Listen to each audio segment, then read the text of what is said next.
So magandang umaga mga kababayan. Nandito po tayo ngayon sa IT Park, Cebu City mga kababayan. Nandito po tayo ngayon.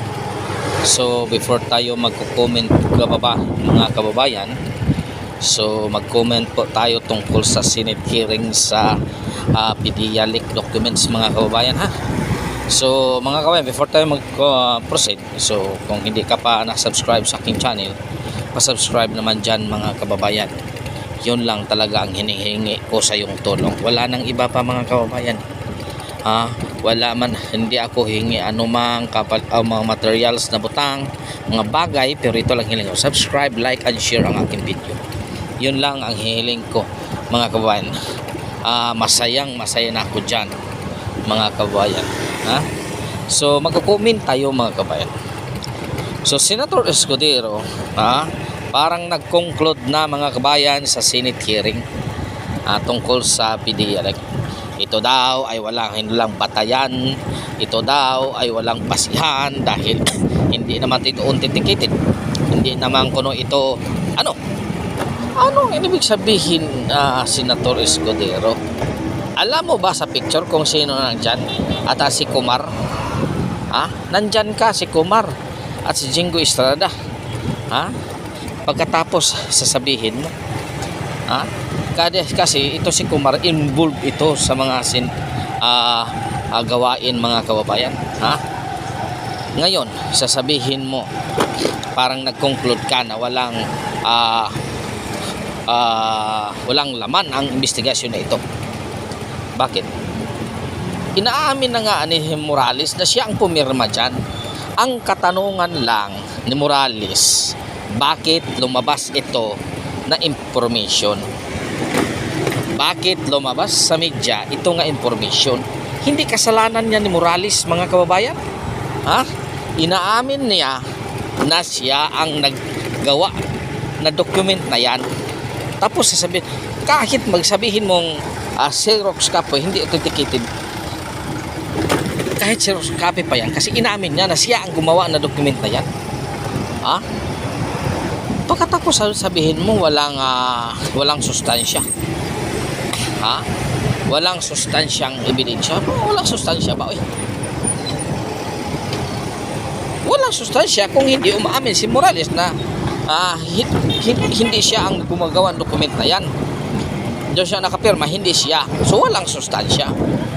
Pero ang tanong mga kababayan,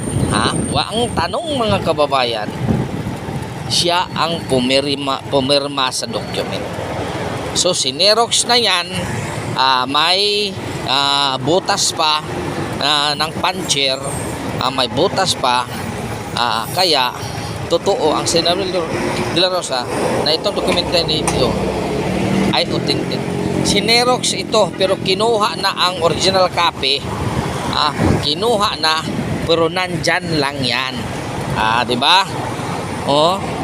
Makapangyarihan ang taong involved ang nasa document mga kababayan. Kaya sinong kumuha yan? Di yung may mas kuan pa higher position dyan, di ba?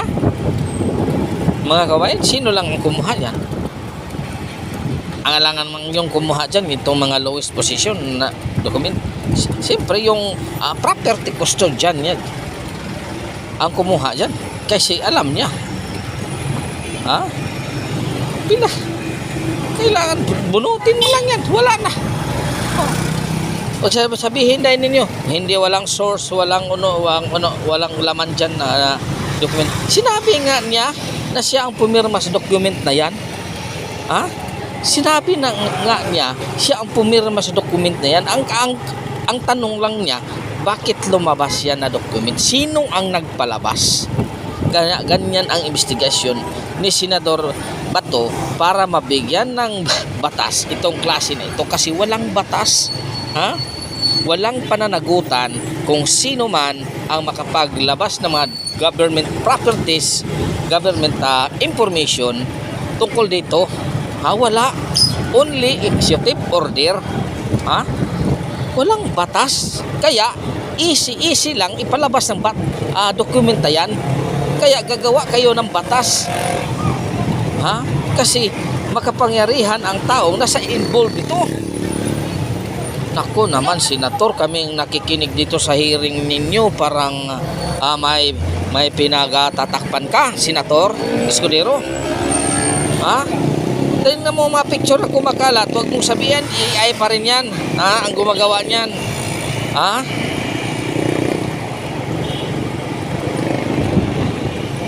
Huwag mong sabihin, AI pa rin ang gumagawa niyan. Nako, Senator Bato, nakikinig kami. Isa ka rin ba na pwede naming walisin sa Senado sa sunod na eleksyon, mga senador? Ha?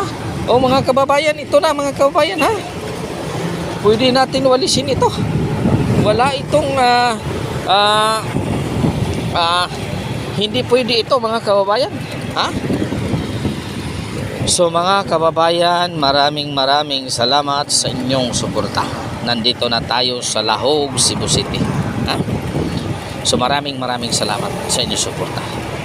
Kung hindi pa ka nakasubscribe sa aking channel, pasubscribe naman mga kababayan.